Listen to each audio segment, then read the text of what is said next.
Good evening. On behalf of the administrative team of Bluegrass Middle School, I want to thank you for coming out tonight. Let's give Mr. Mitchell, the band director, a warm welcome.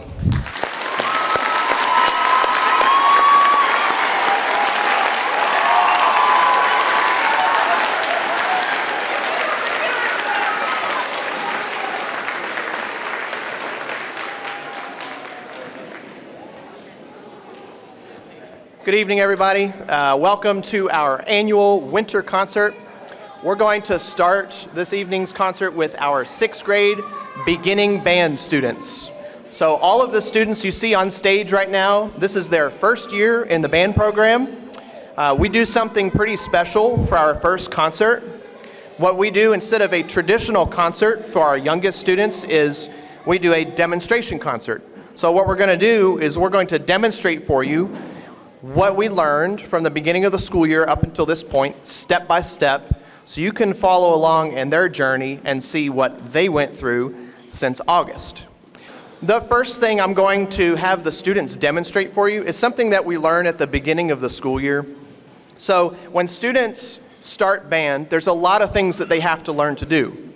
So being a band student entails a lot more than just showing up to class and being in class and doing the work. There's a lot that goes into it. So these students have to learn how to read music, read rhythms, learn to put their instrument together, take it apart, store it safely, take care of their book, take care of their case, take their instrument back and forth from home to here. It is a lot of work. And then, on top of that, they have to figure out how to make good sounds on their instrument. The first thing we start with at this school to introduce students to making a good sound on their instrument is we use one part of the instrument. So before they use any of the keys, they use the part of the instrument that makes a sound. For woodwinds, flutes have a head joint that you blow across that makes a sound. Clarinets have a mouthpiece and a reed, so do saxophones. Trumpets and brass players, they have a mouthpiece, but it doesn't have a reed. They have to buzz their lips into it.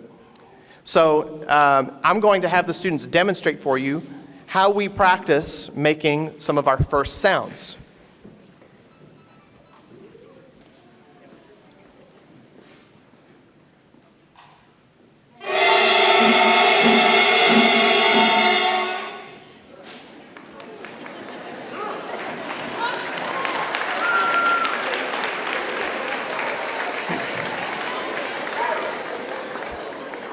So as you probably heard,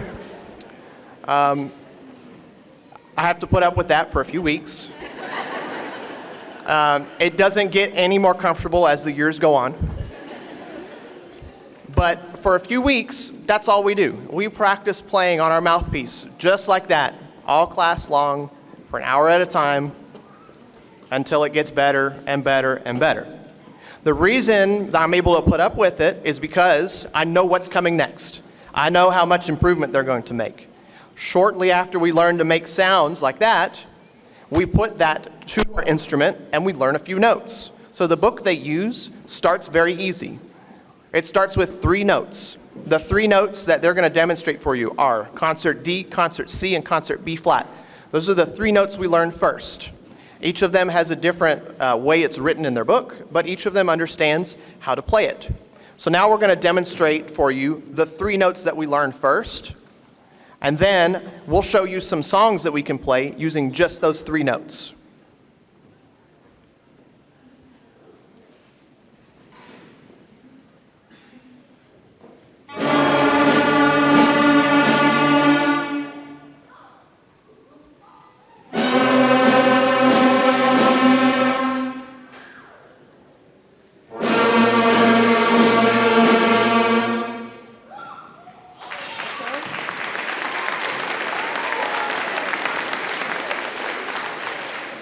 So believe it or not, the notes you just heard stem from the first sound that they played before. So that uncomfortable sound you heard turns into something much more pleasant to listen to.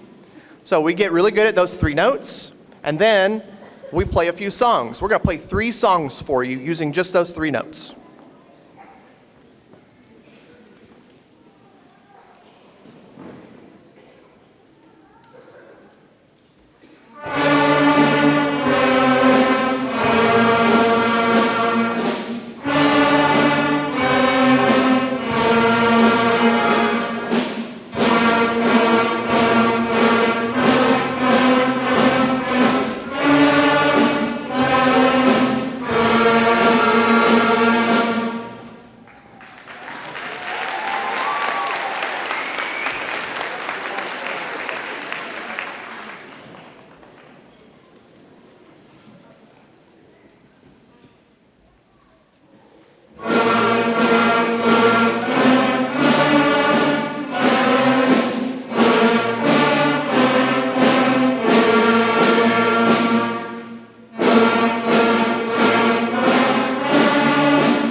So the book that these students use contain those 3 pieces as well as many more using just those 3 notes. We spend a lot of time getting good at those 3 notes and playing them in different orders, using different rhythms, and then we add some more. So next, they're going to demonstrate for you the 2 notes they learned after those 3. As we go on, the notes will increasingly get higher in pitch. So the next 2 notes we're going to hear are concert E flat and concert F. One thing to note, as the notes go higher, it is more difficult for brass players to play the notes.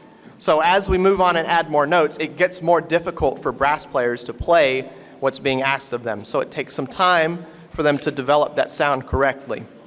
Percussion is also adding some more elements. They're starting to incorporate alternating hands, and they learn their first rudiment called a paradiddle, which is right hand, left hand, and then 2 rights. So there's a very specific order that they have to play so that their hands match. So here's those new notes, the next 2 notes.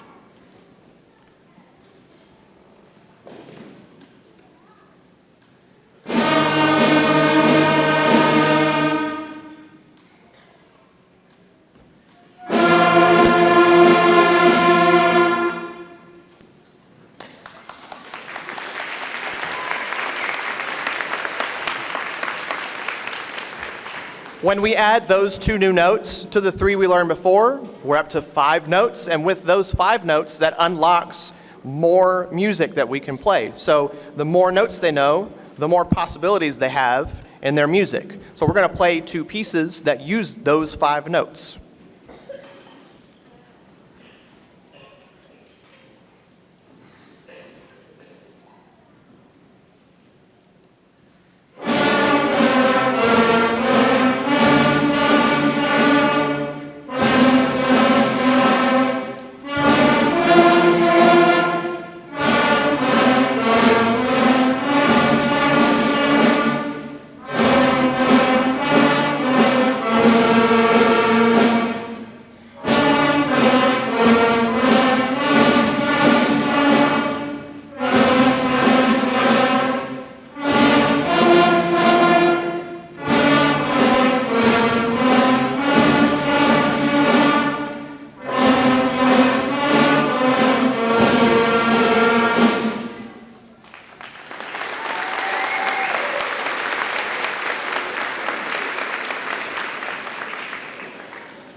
So there's more than just notes.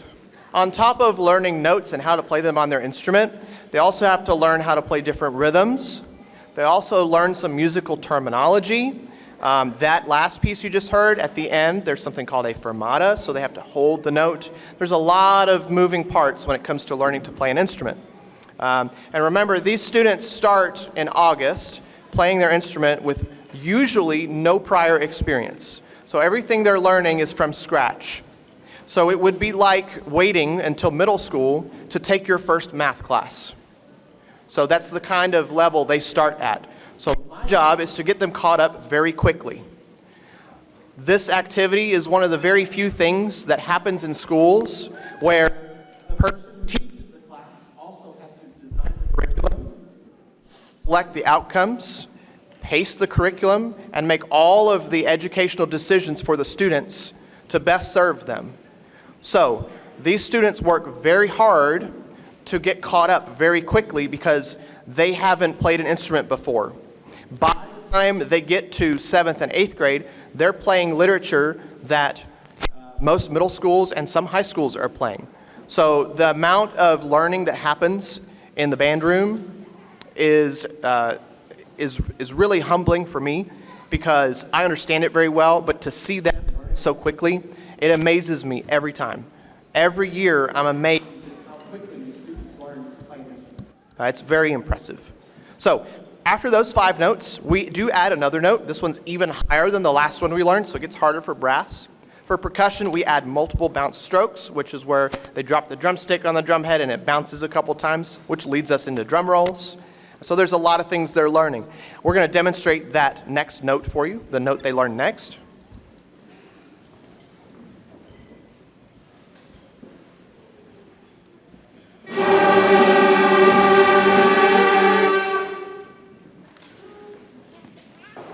So once they add that note, they're up to 6 notes, and we could play a couple more songs with those 6 notes. We're going to play 2 more pieces for you using the 6 notes they know.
Another thing to note about what they're doing is that there are multiple instruments in a band. So a band is not comprised of one instrument, it's comprised of many instruments. So we have flutes, we have clarinets, we have saxophones, we have trombones, we have euphoniums, we have tubas, we have percussion. All of those instruments. We also have oboe. In some of the other grades, we have bass clarinet, contrabass clarinet, tenor saxophone, all kinds of instruments. All of those instruments meet in the same room at the same time and learn at the same rate. It would be like being in a class where you're being taught math, English, social studies, and science all at the same time, because each instrument learns differently. Each instrument has its own characteristics and its own way of learning. So to further challenge these students, they're being put in a situation where they have to learn something extremely complicated, and there is other learning happening around them. So it's a very difficult learning environment, and even with that, they succeed and they grow so quickly. Before we play our last piece for you, we're going to demonstrate one more note. So this is the 7th note they learned. This is a low note. We're going to play that for you real quick.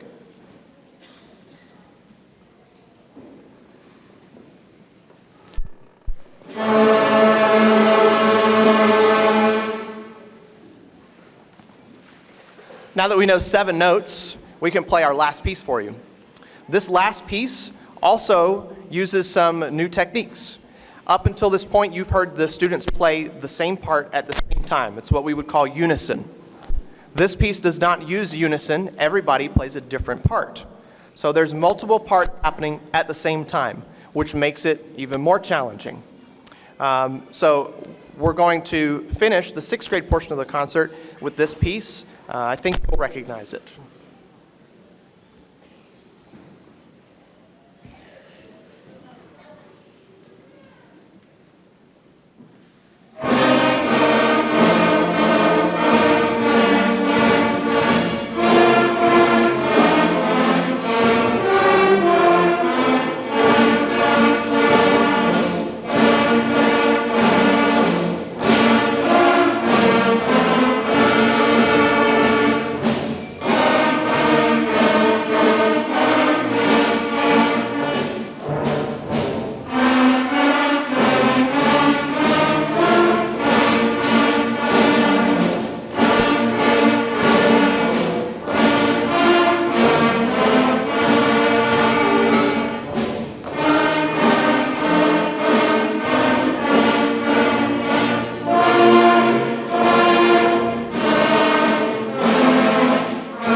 So that concludes the sixth grade portion of our concert.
So in front of you now is the 7th and 8th grade band. This is 7th and 8th grade students. They've either had 1 or 2 years of experience prior to this. Some of these students, about 50% of them, were 6th graders last year. They were beginners, and now they're in this group. So as you can tell, the level of difficulty of music increases very quickly in a matter of 1 year. So by the end of 6th grade year, students are prepared to play music like what you just heard. The piece you just heard is entitled Imaginarium. The piece it's a fairly new piece. It wasn't written that long ago. A lot of band literature is fairly new. That piece happens to be a grade 3, which means it is for advanced middle school students or average high school students. That's what that grading means. So these students worked very, very hard to put something like that together. That was not an easy piece for them to learn. Next, we're going to play a piece for you that's a completely different mood from what you heard. Part of my job is to show these students all different kinds of music and share with them the many different types of music that there are out there.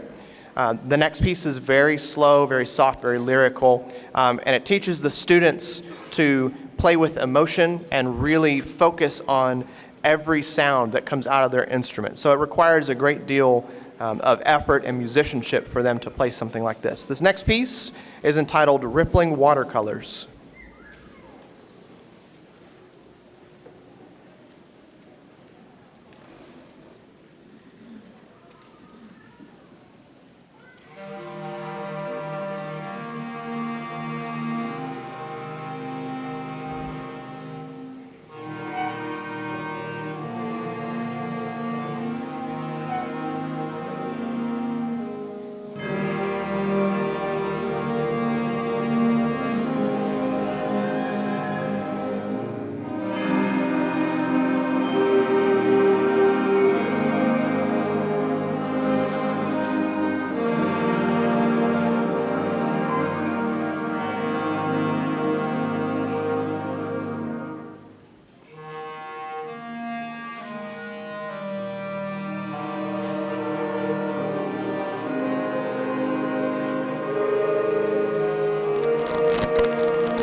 The next piece we're going to play for you has a little bit of history to it.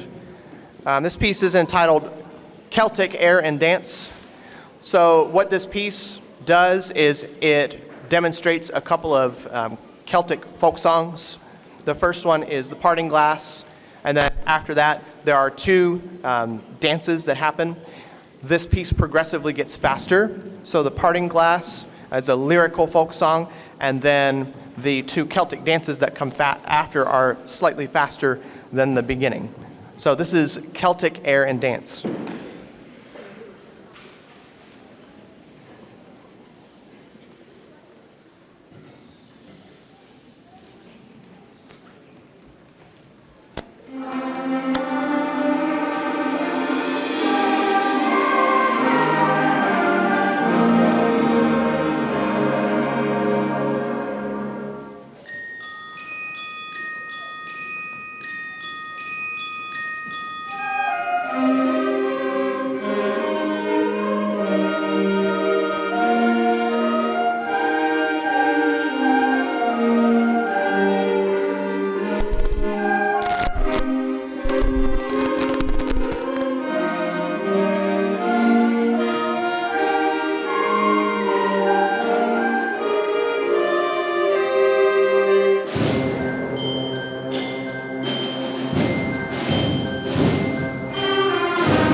I was taught a few things when I was learning to become a band director. Some of those things more important than others. One of the things that I like to do that is a tradition of mine and that was a tradition of my teachers that they passed down to me is how to end a concert. And the way that we always end a concert here is with a march. So typical band literature, marches are one of the foundations of what a concert band is. So the concert band is a relatively new musical ensemble. Was created in the late 1800s, became popular in the late 1800s. Some of you may be familiar with John Philip Sousa, considered the March King. He took military bands that only marched, and brought them indoors and created the activity that we have today. So it's very important that we continue that tradition because it's where we came from. So I always like to end a concert on a march, and as my teacher always told me, is you want the audience to leave humming and whistling the last song you played. So here is Symbol of Freedom.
That concludes our annual winter concert. We do have another concert this year. That concert happens in May. There's not a date for that concert yet. It will happen at the PAC.